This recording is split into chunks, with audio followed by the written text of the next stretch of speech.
type Afro. Ito nga po pala ang requirements para makasali ako sa Aura SMP Number 1. Bakit gusto mo sumali? Answer: dahil gusto ko ulit i-build ang aking mga nagawa sa Cellcraft at makamit ng new friend.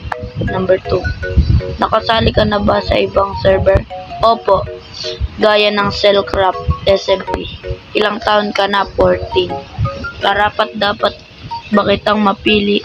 Opo, dahil ako ay mabait at responsable na member sa Aura at matulungin po ako at always active. Gaano katagal ka na naglalaro ng Minecraft?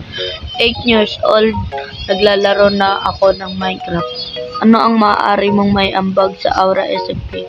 Mag-platform, mag-build at mag-design. Anong role mo sa Minecraft Builder? Sumusunod ka ba sa rules? Opo. Anong silbi ng rules kung hindi susundin? Yun lang po. Tay, piliin niyo na ako. Baka naman.